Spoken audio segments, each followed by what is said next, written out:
Hello, my good people. My name is Kevin Bowers, and I'm one of the founding members of Liminal Learning. And I have gathered here together with some wonderful young people who are in that sweet liminal age between sort of being a young person and becoming an adult. And we were lucky enough to learn together in a program called Studio LC, which to my mind has a lot of continuity with what liminal learning is. Finding community, being creative and open, and finding something in yourself that maybe surprises you that is sufficient to build a life with. And I hope as liminal learners it will become a community of young people who have some epiphanies about their potential in life and about their stance in the world. And I think I can speak with some authority. Nacho and Eva have had this contact with some changing in their lives based on being in a community of creative people. So Studio LC makes movies. It's a school program that I'm lucky enough to teach. But these qualities of building a life have been present explicitly, I would say, in my teaching as we made movies together. So I thought it'd be a cool opportunity to let you guys unpack a little bit how being in a creative community has changed you, changed your thoughts about who you can become, what it means to thrive, what sort of imagine yourself as an adult with these things and how that might add potential to the decisions that you make. Does that sound like a fair introduction to what has happened in Sweet? Yeah. Thank you. So let's talk a little bit about that. How would you say that being a Studio LC, part of that community, and making art together has shifted your self and your engagement with the world? Do you want to start? You can start. I think one of the main changes was to go from, when school they ask you to do a group project and everyone has to do their part, but in the end someone still takes their directing role, but it doesn't quite work. Everyone's just trying to do their own part and write something and do something that kind of works, but they're not connected. And in the end, yes, it's a good grade, but it wasn't quite group work. We just do whatever, make it work. It does. And I think one of the biggest changes was to actually get into a production team with people you get along with and talk to them about on the same level. It's not one going over the rest, even though there is a director. We're all playing on the same level. We're all trying to get it done because we like it. And I think that's one of the biggest changes, to go from doing it just because you need to do it to really getting into it and trying to make it better from your role. So if you're behind the stage, try to make it look good. Try and make it sound good. And if you're acting, be good. Act as if you wanted to. Mm-hmm. I think that's one of the Yes. biggest changes I had, going from doing whatever they asked me to really getting into it. That's getting beautiful. into the team. Yeah, it strikes me as like a really important thing and an easy thing to miss, right? That to live a rich life, you gotta freaking mean it. You know what I mean? Like you want to be like, it's not a game. It's not like trying to like jump a hoop to like, okay, this is what I'm supposed to do. It's my job. It's for my grades. It's like there's some institutional thing that I'm trying to accomplish. But there's something separating from the embodiment of actually caring. actually Mhm. wanting quality, Yeah. because it is an expression of self, and it's an expression of self in concert with other people, and then it frickin' matters. It's like, Yeah. I'm not.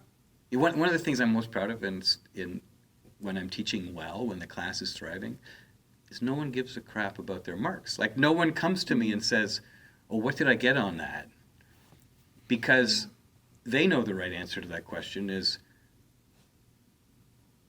well, it was worth meaning, it was worth belonging, it was worth caring for, it was worth learning. I got better at doing this thing, and next time I'll do it differently. And I have friends, and I'm like, it's spinning and growing. It's like the answer of 84% seems so stupid. In that, you know what I mean? Like, you Yeah. got 84%.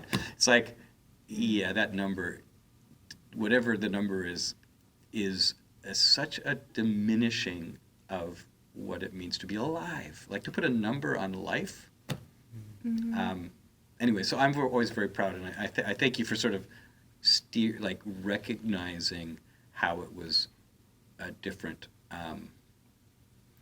that it mattered, Yeah. it was meaningful, and that's what drove it. So we got paused there for a second, but we are back on track, and we were just talking about what were we just talking about? About Nacho? caring.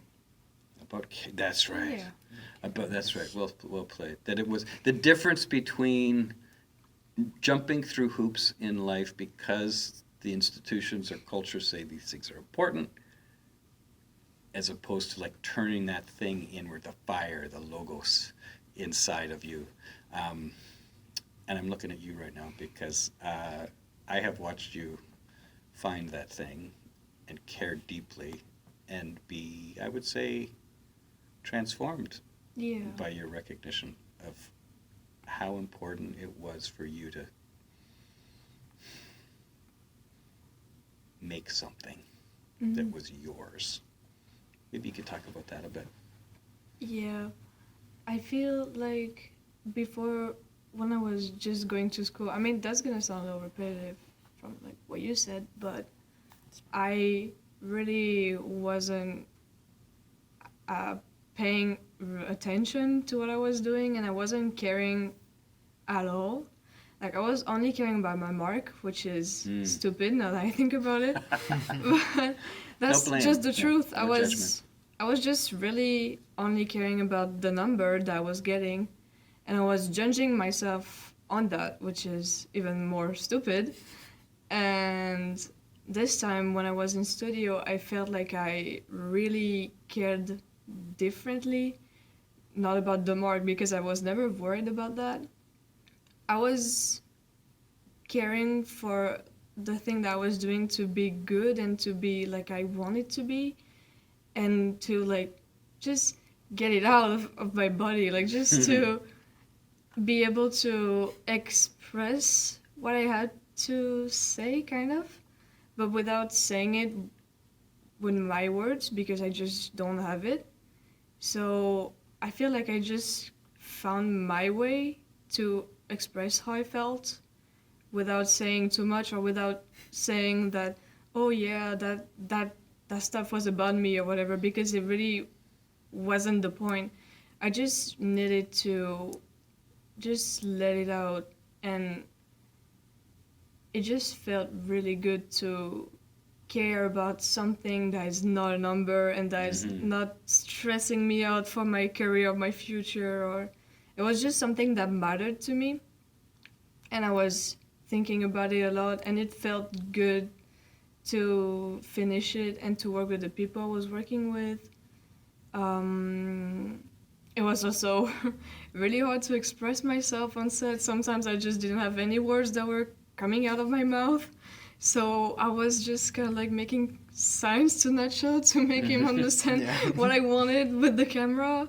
It was just really hard, but at the end, it was just so satisfying to have it done and to have it like I wanted to be.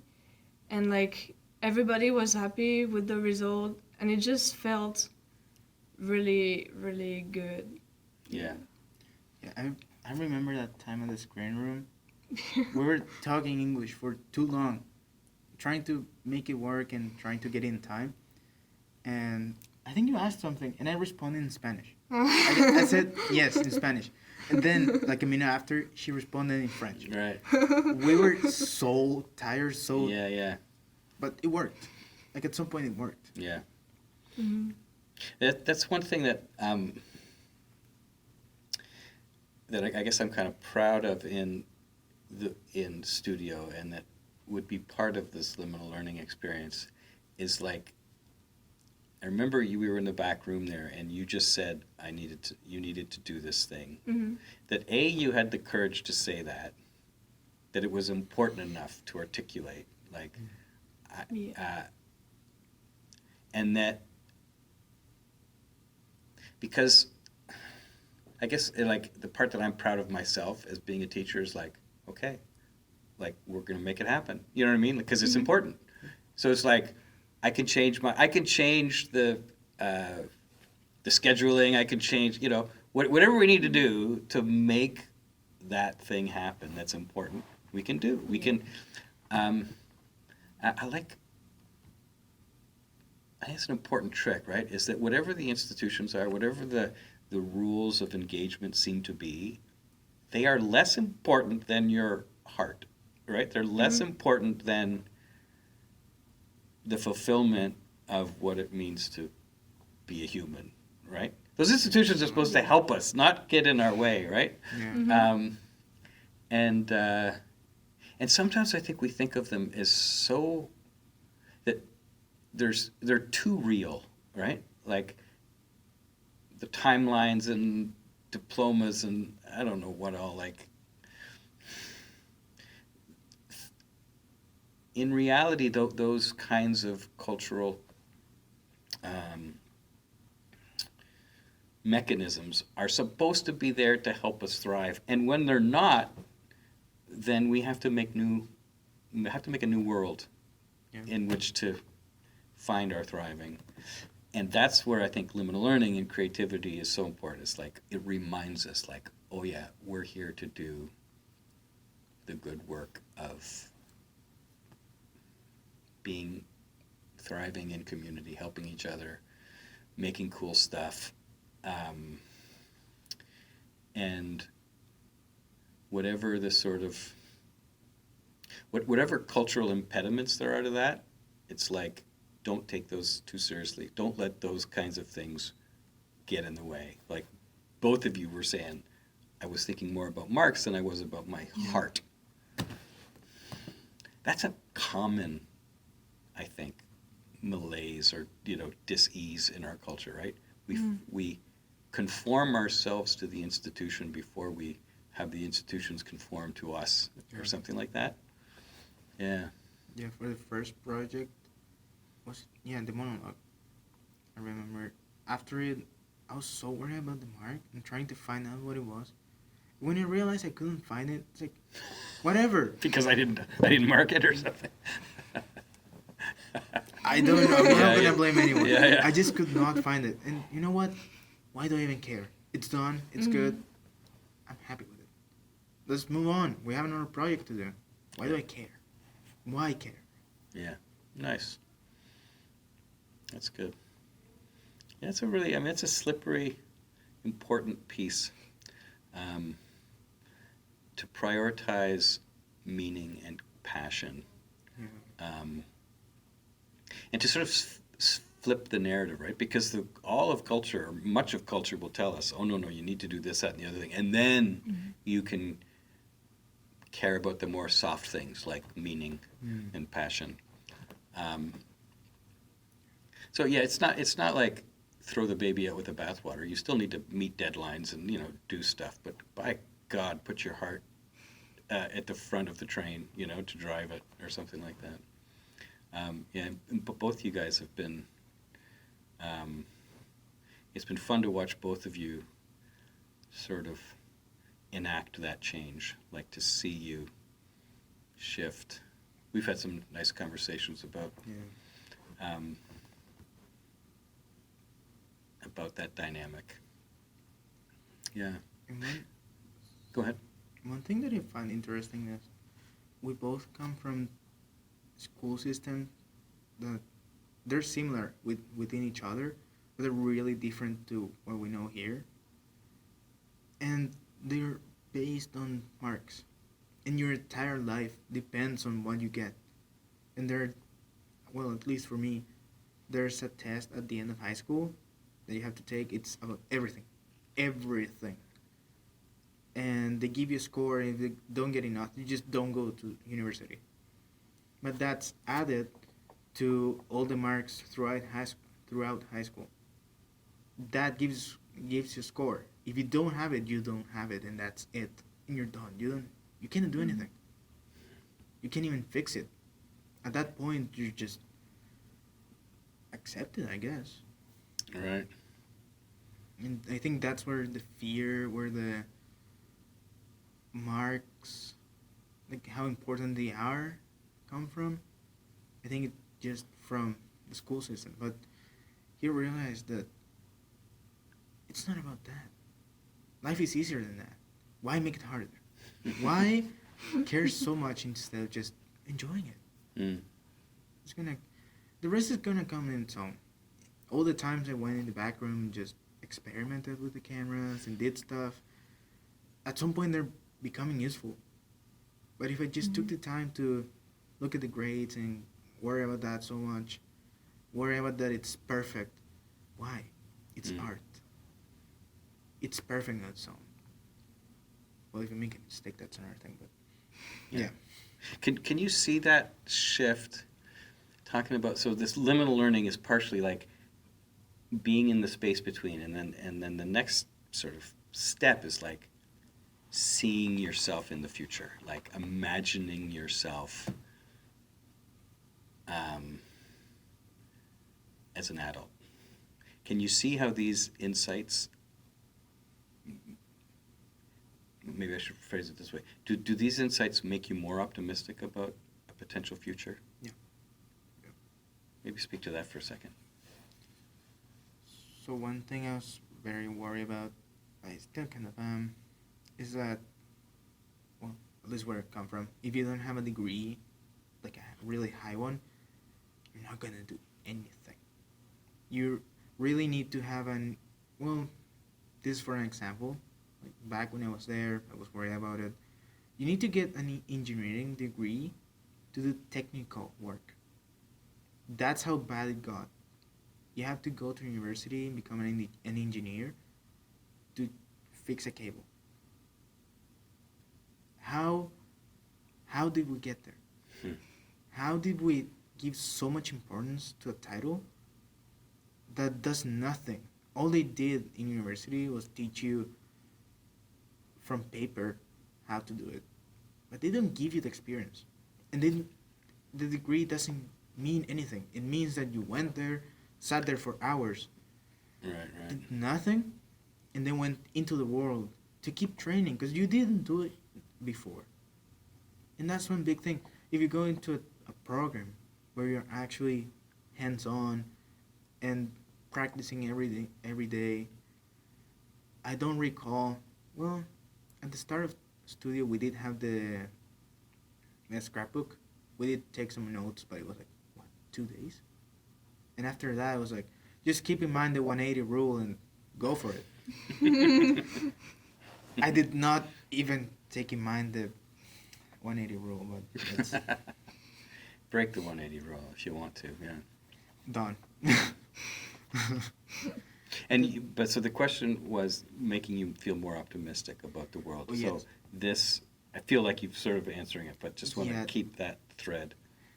The thing is, I've realized that I don't need such a high degree. I don't need to go for the best of the best, and I can just do it. I can just make it work somehow, and it will. I'm not worried about having to go to university for like 100 years just to get a decent job. Yeah. I have in mind that I'll make it work somehow. Yeah. I'm calm. I'm thinking. That's nice. I peacefully. mean, I will say, like, I think your optimism is warranted, is good. is proper. Because, like, for instance, what we're sitting in right now, these lights are set up and the camera's like, Nacho, you just did it. You just like set it up. You cared, and you were like more caring about it than me, who's sort of set it up. Right? You made things happen. By God, you keep that stuff up with the skills and the amount of trial and error, and like you say, being in the back room and trying weird stuff out, and get really knowledgeable about play, and that mind is so valuable in the world. Like, there are people that need the years of your tinkering, right? You just have to plug yourself into the world in the right place. Yeah. You keep that curiosity and that sort of passion and that your vibe towards perfection and playfulness. Hell yeah, man! There are places that need that, and it can't be outsourced, right? I mean, you're actually building quite a resilient future for yourself, because AI can't do that. You know what I mean? Like, Yeah. there's no technical fix for the tinkerer in the back room who's going to make beautiful things happen, who's going to help make a production. Or, like, if we're in the film industry, that's great, but it doesn't have to be the film industry. It could be Could be anything. it could be anything, man. It could be, yeah. So I'm glad you feel that optimism, because you've earned it, because you've plugged yourself into something that's authentically passionate, and you've got the grit to keep doing it. And it's almost like you don't have a choice, right? You are a tinkerer. Yeah. You are going to be playing, like that tripod you fixed over there is brilliant. He fixed the tripod over there with this wire, and yeah, I should have guessed it was Nacho's work. Yeah, so yeah, keep doing that, man. And I think your optimism is well placed. Thank you. But keeping it in community, right? It's not sitting there in your own little bubble. And I think you already have this insight, but doing that in community, being the person Yeah. who's solving problems, caring about not only your project and the little bitty thing, but you're caring about making the film or the creative process I'm trying. that the community cares for, and your heart is sort of like plugged into this progress. That feels good, and it keeps you looping into the currency of the world, which is where opportunity sits, like paychecks. Because we got to be real, man. You do have to. You want to make a paycheck. You got to, But yeah, I could totally see you at 32 years old, being plugged into many communities in which it's like your phone rings and it's like, yeah, dude, man, could you come to Portugal? We got to do this thing and we need you. It's like, oh yeah, I'm going to Portugal. Like you're definitely that guy. I hope that feels good. It does. Yeah. It really does. Yeah. Do you want to jump in on if there's an angle for you? Yeah, I want to say that the fact that we were in community and always all the time together made me feel like it was okay to ask for help. Mm-hmm. Because before I didn't feel like that, and I Yeah. felt really like I need to do that on my own because I just can't do I can't do it. It's okay. But then obviously when I had to make the movie, I was like, I'm not gonna do that alone because that's totally impossible.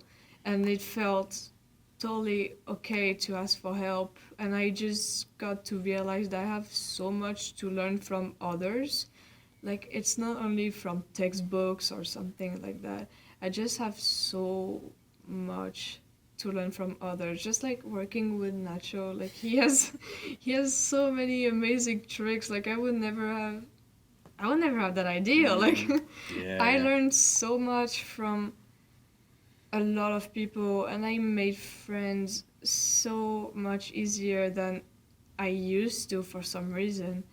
And I even got attached to the room when we were all in, and when we go in that room I can see everybody in studio like doing their own stuff, and I miss that a lot. And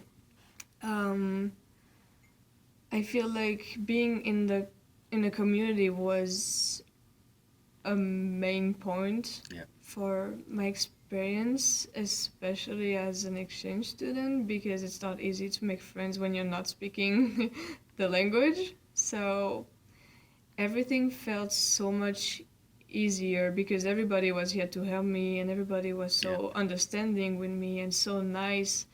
And everybody just, I don't know, I don't know how to explain that, but like put me like up there where where I was more confident and more like how I feel right now and more optimistic about my future, because I definitely do feel more optimistic about my future and so less stressed about it, because I can see that there is opportunities for everyone. You just need to see it and say yes to every opportunity that comes to you.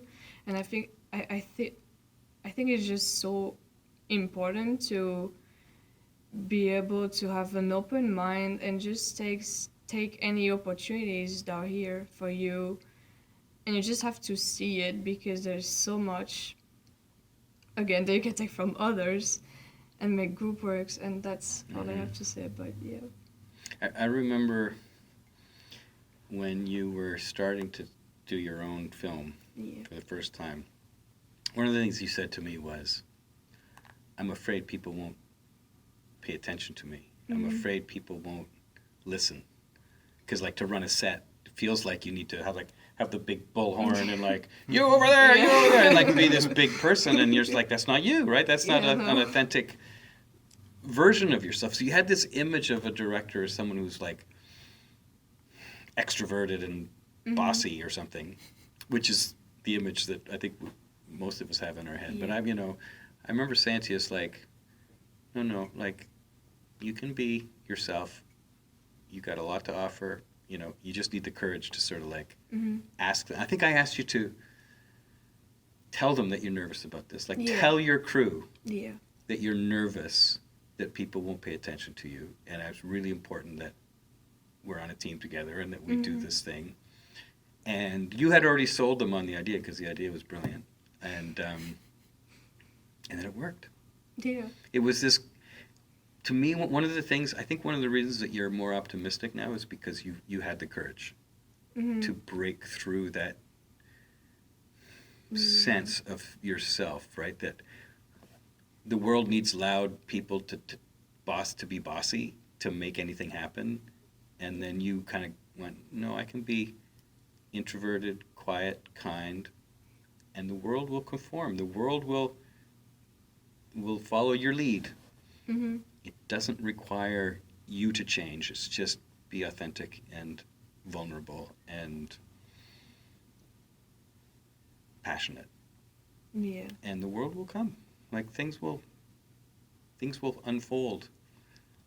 I don't want to speak for you, but I kind of feel like totally. part of your optimism is like, oh yeah, I do fit. Like I do, my style of being, I don't have to change that. I just need it to be real. I need it to be presented authentically, and the world will follow. Yeah, I was very proud of you for that. It came with a lot of tears. It was delightful. Yeah. I know, I remember that. Yeah, me too. Yeah, I really feel like I've been changing a lot, because I know that, I don't know, like 6 months ago, I would not take the opportunity to say like, oh yeah, I have that project and I want to do it. I would be like, no, I'm too scared to present it to the class because it's from me and I don't want people to judge me. Yes. And what about, like, if they don't like it, no one is going to tell me that they want to do it with me. And I was just thinking too much about it because it just worked, and I didn't, as you said, need to be loud or bossy or extroverted to be heard. And that felt great, and that made things so much easier for me to realize that it was actually possible for people that are introverted and everything to have a job in the film industry. Yeah. Damn straight. And that it's not just the film industry, it's like the world. Like, I mean, Yeah. The world needs us to be real. It needs us to, you know what I mean? Like, there's nothing in the world that says loud, brash, arrogant people Yeah. get to rule. I think it's a pain in the ass that they get as much attention as they do. And I think a lot of people agree with us, right? That it's like, if we break the frame that that's who rules things, is these loud, brashy people. We realize actually people just want to be around soulful, honest, authentic, caring, passionate humans that are doing good shit. Like that's what we care about. And you don't have to change to be that. You just need to be. Well, you do need courage. You need the courage to be authentic, and you need community. You have to find communities that encourage. Courage is in encourage, isn't that cool? Like to be encouraged, to be clear and authentic. So I think what Studio does well is that, creating culture that is open-hearted like that. And I think this whole concept of liminal learning is where its heart is in this sort of place where we can break the frames of our own expectations and the expectations of the world. We can do that together in community. We can build cool projects that come from a real place where we're vulnerable but protecting each other. And that if we do that, we have more optimism for our futures and for the potential of how we can become adults. So you end up at 30 years old and it's like, right on. Like, feel at home in my heart with people that I love doing cool shit. Hallelujah. Wouldn't that be a sweet That would be place to amazing. land? It would be amazing. Yeah. Yeah, nice. Agreed. Well, this has been delightful.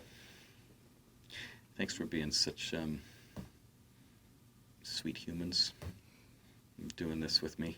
I feel very lucky to have spent this time with you. And let's do it again next year.